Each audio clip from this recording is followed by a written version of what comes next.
выборе профессии зачастую влияют люди.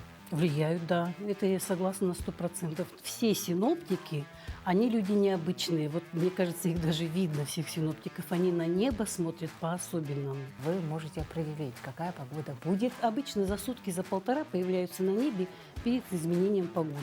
И спортом активно занимаетесь. Я член клуба «Олимп», ветеранской команды. Секрет вот этого позитивного отношения к жизни. Не надо вот за что-то прямо, я не знаю, в моем понимании, прямо драться и бороться. Ну вот, 3 года превратились в 36, и пока еще продолжаю.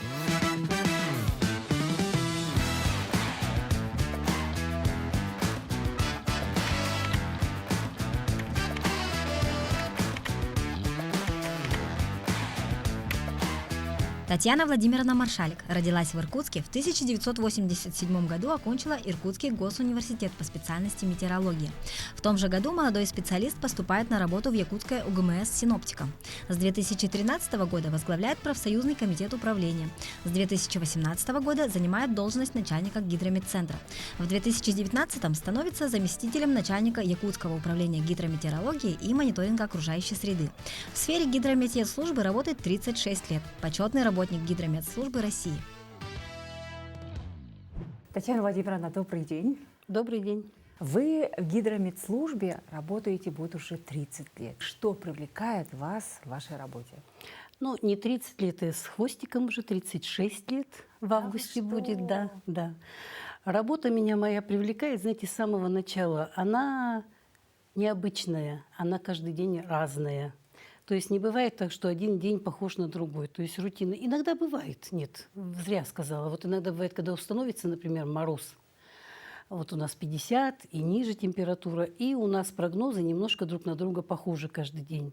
Без осадков, туман и температура ниже 50. Вот так скучновато. Но территория республики такая большая, что в этот период, даже когда везде стоят морозы, хоть где-то на территории республики, но проходят циклоны или по арктическому побережью, или на восток выходит, или по югу, то есть есть с чем работать. Значит, для вас интересный день, когда погода проявляет себя. Конечно.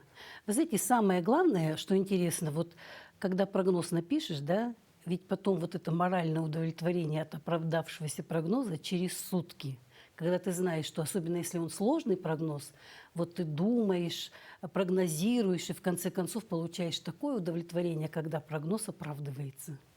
Вот. Когда если все просто идет вот так вот, как бы без всяких вот всплесков, тогда не очень интересно. Но погода, она, в общем-то, не дает скучать. Абсолютно не дает скучать. А как вы пришли в свою профессию? В профессию случайно.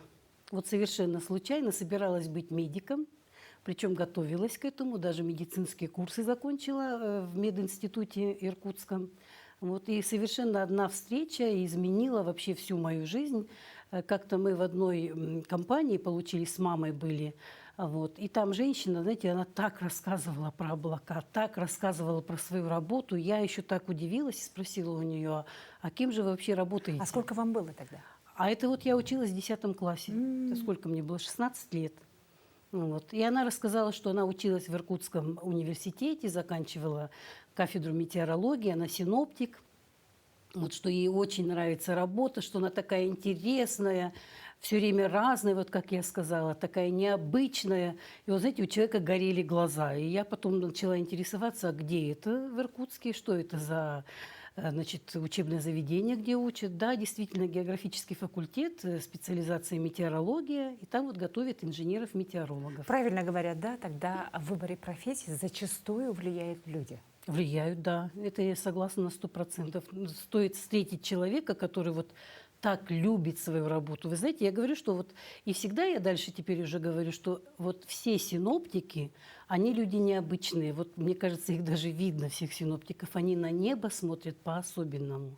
Вот если люди просто смотрят на небо, ну, красивое небо, ну, облачность какая-то, там закат красивый, а синоптики смотрят по-другому. Ну вот мы в предварительной беседе с вами поговорили, то, что вы уже по облакам или по поведению, да, по настроению той или иной погоды вы можете определить, какая погода будет без карт, без ручек, без карандашей. Ну, в общем-то, да.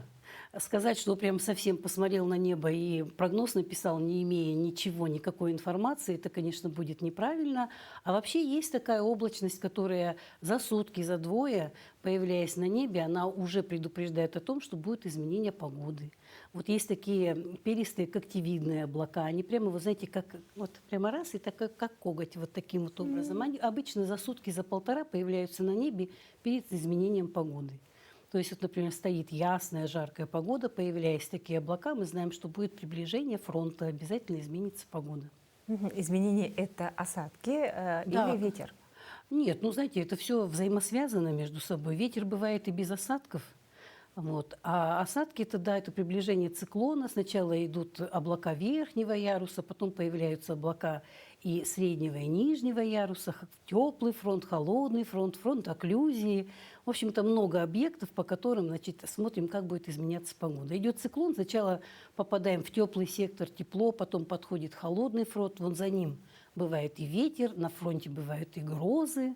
Вот, и ливни, и просто дождь, поэтому, в общем, большой набор различных явлений. Ваше окружение говорит то, что ну вот о погоде так вкусно и интересно редко кто рассказывает, и именно с таким позитивным настроем. Как начинается у вас день? Вы всегда в хорошем расположении духа? Ну, я же обычный человек, по-разному бывает. Но я считаю, что когда пришел на работу, все, что у тебя там дома, может быть, не очень хорошо, и настроение надо оставлять за порогом своего, значит, предприятия. Заходишь, потому что, ну, коллеги же не виноваты, если, например, у меня плохое настроение, правильно? Правильно. Вот. А потом, когда приходишь на работу, там некогда вот, думать о своем плохом настроении, потому что у нас оперативная работа. Для того, чтобы оперативно выпустить к определенному времени прогнозы, некогда сидеть и думать. Это не то, что если я сейчас не захотела сделать, после обеда сделаю. Надо определенному часу все сделать, отправить по всем договорам, на все сайты выложить. Ну вот средства массовой информации все сразу же у нас, значит, интересуются, прокомментируйте то, другое. Это все делается в оперативном режиме. А как вы относитесь к тому, что сейчас, вот, да, с появлением соцсетей и интернета в целом, да, очень многие стали говорить, вот, погода неправильную дает, обещали дождь, а светит солнце, обещали солнце, а пошел дождь. Погода вообще всегда виновата во всем. Это раньше, даже когда не было вот этих гаджетов, интернета, ничего не было, все равно всегда винили синоптика. Ах, они сказали, вот даже, знаете, чисто вот такое всегда говорят, что это у вас за такой термин местами кратковременные дожди. Что значит место? Покажите, где это место. И вот всегда, когда буквально вот даже последние недели, вот, наверное, неделю назад, когда вот были грозы, которые гремели у нас прямо вот вокруг в Якутске ходят, в самом городе ни ливня нет, ничего, а вокруг гремят. И потом, как оказалось, там был ливень, там град прошел, где-то пятнами местами. И даже часто бывает, что в самом городе, например, едешь до площади Ленина, доезжаешь, тут сухо, а там мокро все. Я вот всегда говорю, вот классический это самый вид того, что как проходит местами. Вот, потому что облако, например, они, конечно, облака протяженные и по горизонтали, и по вертикали. Ливень может вылиться, например, у нас где-нибудь в Жатае, в Мархе, а в городе может светить солнце. Вот вам, пожалуйста, и местами. И указать, что именно выльется это облако вот в Мархе, или оно все-таки дойдет где-нибудь до центра города, очень сложно. Но также очень много источников на том же телефоне, в гаджетах. Всегда пытаемся объяснять людям, рассказывать. Люди же, они, неважно, откуда они эту информацию получают. Кто-то по виноваты телевизору. вы? А виноваты, да. Вот у них в телефоне, он даже купил телефон, у него даже там забита, например, Яндекс Погода или Гисметео или еще что-то. Потому что очень много сайтов, очень много численных моделей, все рассчитывают, все выкладывают. У нас же теперь много кто чего считает, прогнозирует, но смотрят все там. Даже бывает, знаете, разложена погода в некоторых моделях чуть ли не там по часам. Вот в 13 часов начнется дождь. И что это он не начался вдруг? И вот, и всегда. А все претензии, конечно, нам. Ой, синоптики вот давали дождь, его не было. А вы где это смотрели? А вот у меня в телефоне. Но вы знаете, что к этому телефону, к вашим этим, мы не имеем отношения. Мы, конечно, тоже все эти модели смотрим, сайты смотрим. То есть это даже чисто как бы для сравнения того, что есть, чем пользуемся мы, например, и что еще прогнозируют другие. Бывает, что да, есть такие еще комплексные модели, которые учитывают, например, разные численные модели и выводят средние. Вот. Мы их тоже смотрим, но пользуемся, конечно, тем, что есть у нас. значит, нашими исходными данными, нашими моделями, которыми мы пользуемся. И наши прогнозы, они всегда у нас на нашем сайте, на нашем телеграм-канале и в средствах массовой информации, особенно у тех, кто с нами договор заключил. Там уже мы и выступаем, и синоптик наш прямо вот по вторникам, например, СТВ-радио. Вот. Ну и в разные СМИ, куда вот, значит, мы выкладываем свою информацию. А сейчас очень много стало в Якутии людей, которые дают собственный прогноз. Вы тоже могли, в принципе, так сделать, работая 36 лет в этой сфере, ведут дневник, да, и сравнивать, что вот лето будет такое. Ну, вообще, я уважительно отношусь ко всем, кто там пытается, например, прогнозировать, наблюдает за погодой. Кстати, этому уже приучают со школы. Дневник погоды ведут. Раньше это было природоведение в наше время. Сейчас там это, по-моему, окружающий мир сейчас называется. Вот, потому что дети отучились, внук еще не учится. Да, в свое время, да. То есть они даже не синоптиками, можно сказать, что это наблюдатели. У нас же есть техники, метеорологи, наблюдатели, которые именно наблюдают за погодой. Потому что синоптику без первичной информации, без наблюдений прогноз не составить. У нас 99 станций на территории республики. Вот на каждой станции работают техники-метеорологи, которые за всеми параметрами наблюдают. Ну вот и дети в школе тоже они наблюдают. Солнышко, например, там закрыто облаками полнеба, дождик, там еще что-то. Вот. То есть как бы наблюдают, какие-то, может быть... Получается, это люди, которые начали вести дневник еще в детстве, но продолжают вести до сих пор. Да, кто-то этим интересуется, начинает, значит, больше познавать, литературу читает и сам какие-то выводит закономерности. Вот у нас очень долго проработал Юрий Иванович Прошин, начальником гидрометцентра. Вот он был, я считаю, что жалко, что он никакие диссертации не написал. Вот он практически, можно сказать, коллега наш, ученый. Потому что у него прямо были выведены свои закономерности, и мы сейчас ими пользуемся. Волны тепла и холода. Он обрабатывал карту АТ, значит, 700 миллибар, есть у нас стандартные такие карты, он именно ее любил.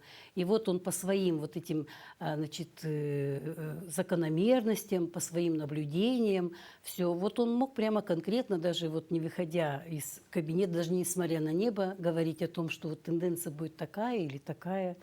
Вот. И поэтому синоптиков много. Я читаю, например, кто-то себя народным синоптиком называет, кто-то там еще как-то, кто-то дает прогнозы чуть ли не на целый сезон или на год, или на пятилетку вперед.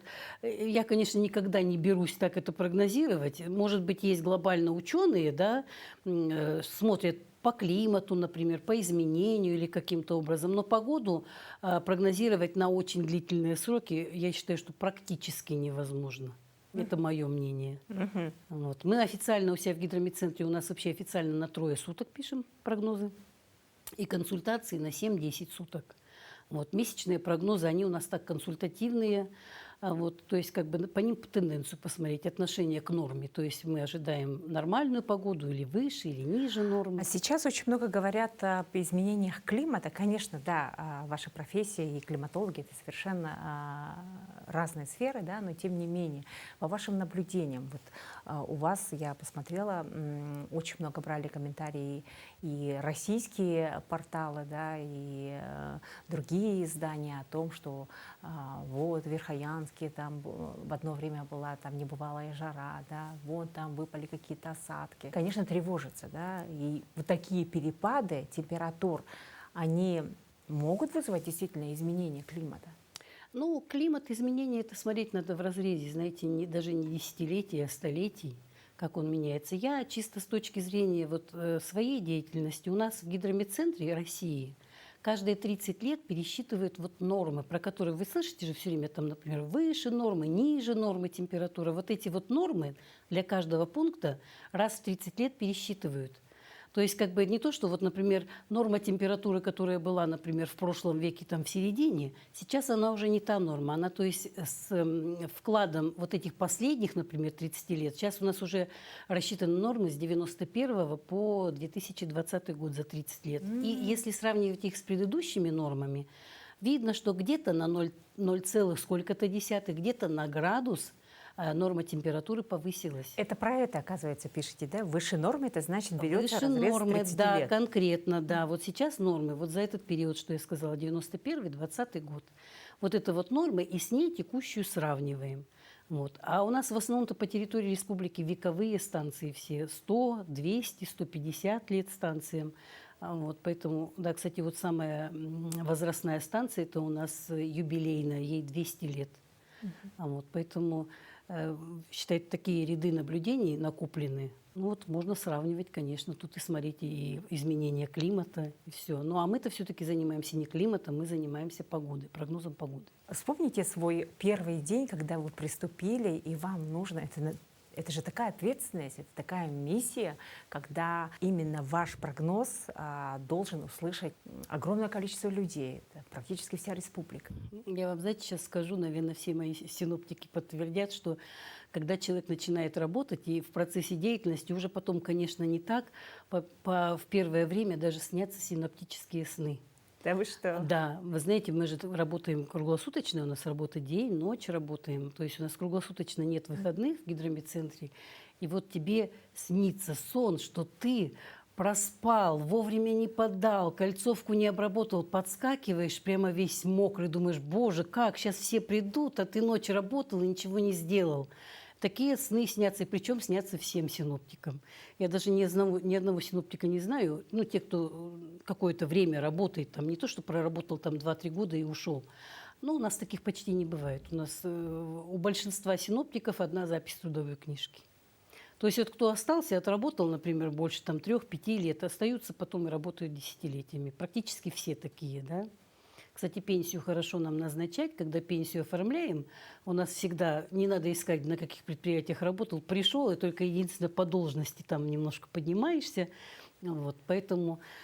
И первый, конечно, день помню. Ну, во-первых, сначала же стажировка идет, тебя прикрепляют к опытному синоптику, ты смотришь, учишься, и когда вот первый прогноз пишешь свой самостоятельный, ну, это, конечно, большая ответственность, это вот прямо поджилки трясутся на самом деле.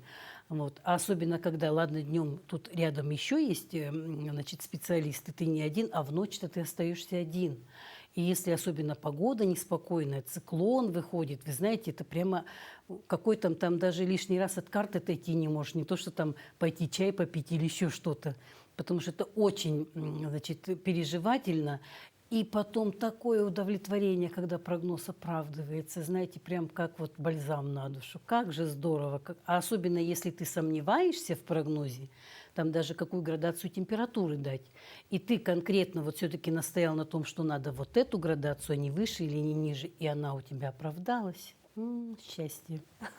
Вот это и есть счастье. Да, это и есть счастье. Но вы говорили про вот этот ритуал, когда вам передают цветные карандаши.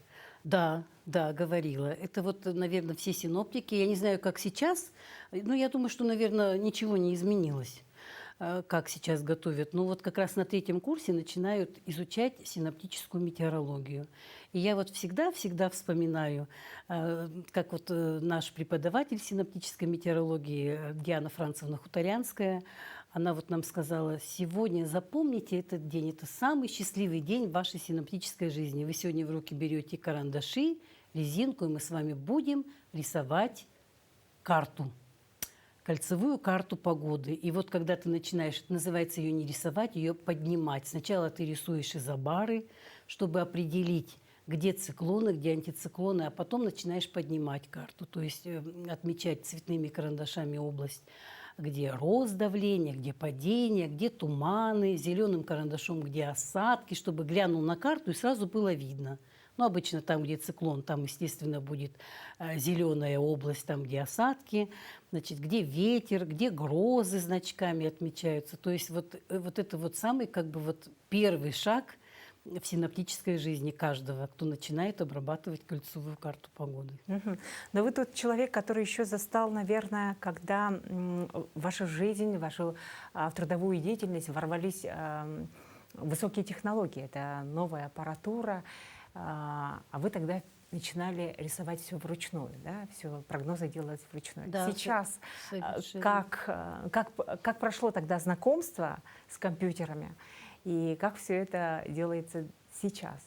Вы знаете, застала. Я в 87 году пришла работать, да, вот практически делали все с помощью градиентной линейки, считали траектории, рисовали карту приземную, по ней прогнозы делали, в общем-то, накладывали фронты. Все это был ручной действительно труд. И вот где-то в 90-е годы у нас появились компьютеры. Сначала были прогностические карты, которые мы принимали по факсимильной связи. Карты нам новосибирские присылали. Они были такого маленького масштаба. Вот, кстати, Юрий Иванович, про который я говорила, у него прямо лупа была. Он рассматривал, нам рисовал среднюю изогипсу, изобару, чтобы вот посмотреть, как бы помогал. Мы вот учились вот прямо на ходу. Как-то немножко с осторожностью принимали вот компьютеры. Потом вот у нас появилась Гисметео, где нам стало удобно накладывать, например, одну карту на другую, смотреть изменения. А все раньше мы делали, ну, все вручную. Ну, карандаши у нас, конечно, еще остались, они у нас лежат. И у меня даже, я уже кольцовку не рисую, как бы немножко у меня другие обязанности. Но все равно периодически забегаю, сажусь к синоптикам, дайте мне обработать карту, потому что, знаете, это такое удовольствие обрабатывать. Вы еще так интересно рассказали про старейших сотрудников, которые работают за компьютером.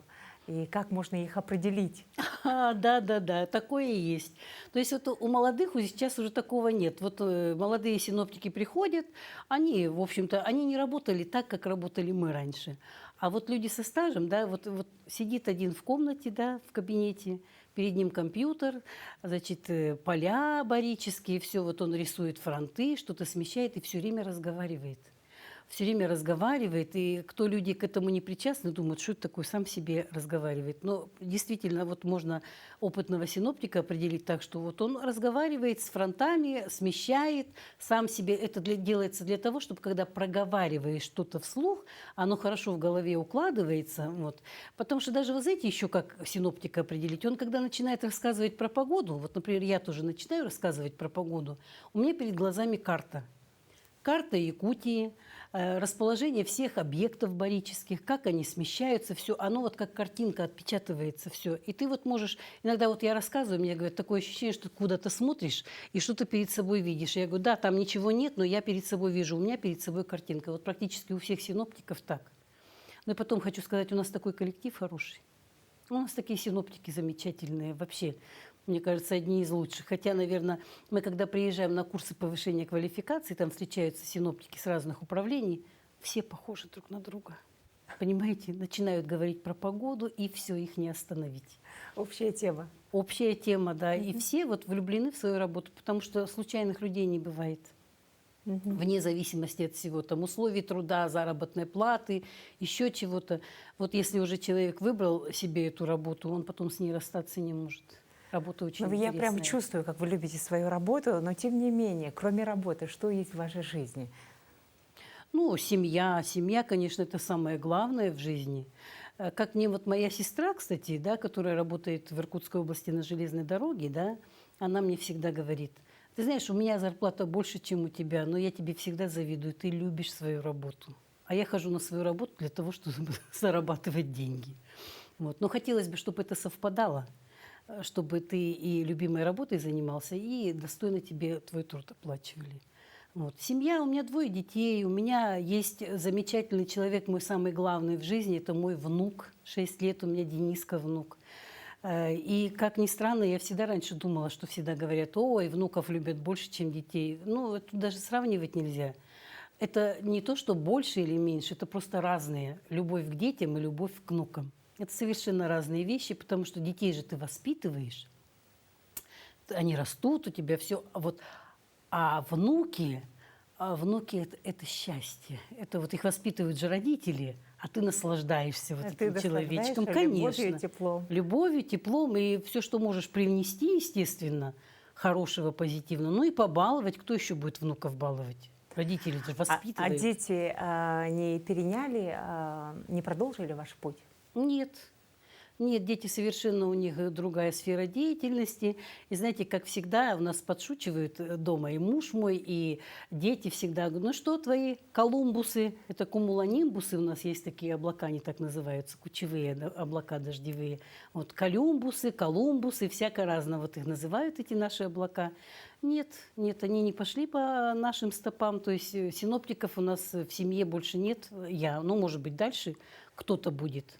Может быть, внуки еще у меня, внучки, может быть, будут. Все еще впереди, я думаю. Для меня было открытием то, что вы, оказывается, еще и спортом активно занимаетесь, состоите в команде Да. по волейболу. По волейболу. Я член клуба «Олимп», ветеранской команды. У нас есть и молодежная команда, есть среднего возраста, есть ветеранская. Вот. Я, значит, играю в этом клубе. Мы участвуем в республиканских соревнованиях. Вот. Каждый год у нас проходит, в общем-то, даже, ну, не каждый год, но тем не менее и первые места занимали, и призовые были. Ну, иногда и не везло, бывали там, выходили из стройки, но тем не менее, неважно, какое место занимаешь, самое главное – участие в соревнованиях. Потому что, вы знаете, как всегда у нас любят говорить волейболисты, на манеже все те же. Например, соревнования проводят, ну, республиканские, которые лига идет, как бы. Бывают какие-то соревнования, посвященные каким-то мероприятиям, каким-то датам выдающихся спортсменов, например. Кстати, в Якутии вообще волейбол очень распространенная игра. Я была удивлена. Играют везде, во всех деревнях, во всех улусах, везде играют, везде есть свои команды. И любят волейбол, и играют до очень преклонного возраста. Есть, даже у нас были соревнования не так давно, да, и там были разные возрастные категории, и даже была категория 70+. И представляете, вот эти вот мужчины и женщины такого возраста, невысокого роста, там даже сухонькие есть уже такие, и играют в волейбол. И вот просто, ну, это вызывает такое уважение, что люди вот через всю жизнь пронесли любовь к спорту и до сих пор занимаются этим. Но вы же тоже пронесли любовь к спорту, вы играете Играю. с молодости и С до сих молодости. пор. И меня удивил тот факт, что сейчас вы играете даже каждый выходной день. Да. Значит, у нас есть своя такая, ну, это уже даже не команда, но из девушек там большая часть из моей команды. Мы ходим, у нас такой есть спортивный комплекс «Тандем» в Борисовке, и мы каждый выходной, значит, ходим туда. Сначала играем в волейбол, потом, естественно, плавание, баня, все как очень хороший комплекс. Кстати, кто не ходил, очень советую. Там все в одном месте. Можно и в волейбол поиграть, и в теннис, и в бассейне поплавать, и все. И тем не менее у нас еще такой прямо, ну, ритуал: попить чай, поговорить за жизнь, потому что все работают в разных сферах. Раскачать женскую энергию. Ну да. Вот. И поэтому, знаете, вот, ну, как-то даже вот если бывает там по работе не сможешь иногда в командировке или где-то вот пропустишь одну неделю, прямо вот что-то из жизни пропало, чего-то не доделал, потому что вот и... Ни разу не пропускали? Ну, бывало, пропускала, но по уважительным причинам. Заболела или уехала, например, куда-то, например, в командировку или в отпуск. Кстати, про женскую энергию. Как человек, который 36 лет проработал в этой сфере, что нужно сделать и делать, тут никакие карты не помогут, чтобы погода в доме была всегда уютная и теплая? Ай, что нужно делать? Ну, любовь должна быть в доме. Это не говорят, что там страсть или какая-то любовь. Надо любить и уважать всех. Значит, любой член семьи имеет право на свое занятие, на свое хобби, на свое мнение. Вот. То есть не навязывать никому своего мнения, вот. Оставаться при нем, может быть, и высказывать. Я не говорю, что прямо вот молчать и не говорить, что вот что-то мне нравится, не нравится или еще как-то. Но, тем не менее, уважать мнение каждого члена семьи, мнение, его увлечение, его характер, потому что, ну, все мы люди разные. Может быть, у меня хороший характер, да, например, у мужа или там у дочери, у моей, как мне кажется, не очень. Так вот, может быть, у меня не очень, а у них нормально. Поэтому надо мирно сосуществовать, любить и уважать друг друга, тогда будет все хорошо. А какие еще ценные уроки? Ну вот у каждого человека есть свой путь, да, свой путь, свой опыт, складывается опыт. Какой ценный совет вы слышали или какой урок вы извлекли вот на своем пути? С чем бы вы хотели поделиться с нашими телезрителями? Вы знаете, не быть злопамятной, во-первых. Вы знаете, по жизни всякое же бывает. Вот. Как по молодости всегда бывает, вроде как вокруг и друзей много, и подруг много, приятелей много, а по жизни потом постепенно как-то вот немножко люди отсеиваются. То есть это значит, по жизни не твои люди. Никогда не пытаться удержать или вернуть то, что от тебя уходит. Вот если оно твое, оно останется с тобой. Это касается всего. Это касается личных отношений, это профессии, это дружбы касается всего. То есть вот все оно должно быть так. Не надо вот за что-то прямо, я не знаю, в моем понимании, прямо драться и бороться. Вот. Поддержать когда-то надо, наверное. Все должно быть легко проистекать. Ну, совсем легко не знаю. Может быть, если совсем легко, то и ценить это не будешь. Потому что трудности все равно должны возникать. Надо просто, они возникают, нужно как-то их преодолевать. Вот. Поэтому, когда все совсем легко, это, наверное, даже и не интересно. Жизнь тем и интересна, да? Что Да. она со своими Ставить взлетами свои и падениями. задачи, которые ты решаешь. Но только не нужно это самое решать проблемы, пока они не возникли. Иногда же бывает, бегут впереди паровоза, проблемы еще нет, ты ее уже начинаешь решать, чего-то делать. И этим вот этой вот, может быть, суетой, чем-то наводишь какой-то беспорядок в своей, а может быть и в жизни окружающих. В выборе профессии на вас повлиял человек, да, на ваше решение повлиял человек. А вы что делаете, чтобы молодежь пошла в эту профессию? Вы знаете, в данной ситуации, вот сейчас кадровый голод, видимо, везде, вот во всех сферах. Я думала только, может быть, в гидромедслужбе, оказывается, очень во многих сферах не хватает специалистов. Но их чисто физически людей не хватает. Сейчас же вот на работу приходят на предприятия люди 90-х годов рождения, начала 2000-х. Очень тяжелые были годы, поэтому тогда вообще людей мало рождалось, детей было мало. Поэтому чисто физически людей мало этого возраста. Вот. А привлекать мы много делаем. Очень многие к нам приходят на экскурсии. Вот. Мы никогда не отказываем. То есть и на метеостанцию, и к нам в гидромедцентр. Вот буквально на днях, вчера, по-моему, вернули нам приборы, да. 25-я школа рядом с нами, которая находится, там у них вот такой прямо, знаете, вот один и тоже из людей, которые очень любят свою профессию, учитель географии. У них была экспедиция, они уже, по-моему, второй год выезжают на реку Кенкеме вот туда, и они там брали у нас приборы, мерили скорость ветра, температуру воды, уровень воды, значит, отложения вот эти вот брали, значит, пробы воды и все. Вот, понимаете, они ездили, и вот дети-то заинтересовались, это же интересно.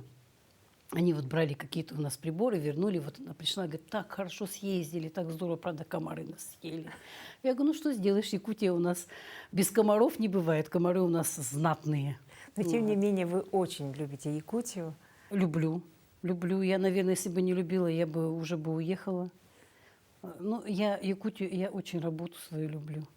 Вы знаете, как всегда, раньше же нас по распределению сюда отправляли. Не сюда, вообще как бы всегда было распределение в учебных заведениях. И вот я после 4-го курса приезжала сюда на практику, мне здесь очень понравилось, поэтому сделали вызов, и распределение было именно сюда, в Якутию. И я как бы думала, ну ладно, 3 года поработаю и уеду. Ну вот, 3 года превратились в 36, и пока еще продолжаются. Как, в чем секрет вот этого позитивного отношения к жизни? Потому как вы, когда зашли сюда в студию, вы говорите, я обещала сегодня своим огурчикам прийти пораньше. Да. Ну вот, мы не только с фронтами на экране разговариваем, но и с растениями.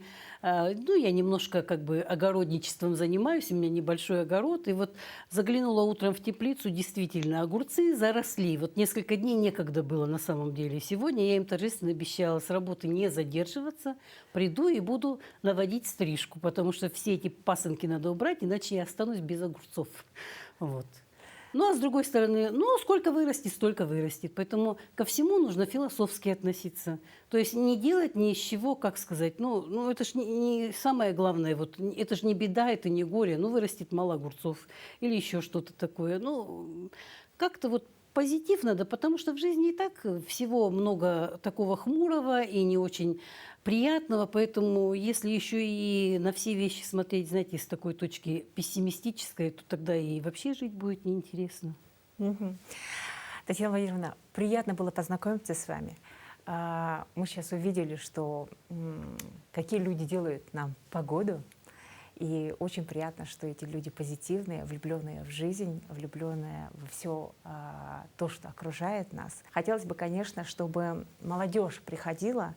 Очень И, хотелось бы. да, и чтобы вы, как человек опытный, с активной жизненной позицией, позитивным настроем, показали и направили их в нужное русло. Обратилась бы к всем молодым людям на территории республики. К нам не очень хотят приезжать извне, поэтому у нас ставка только на своих.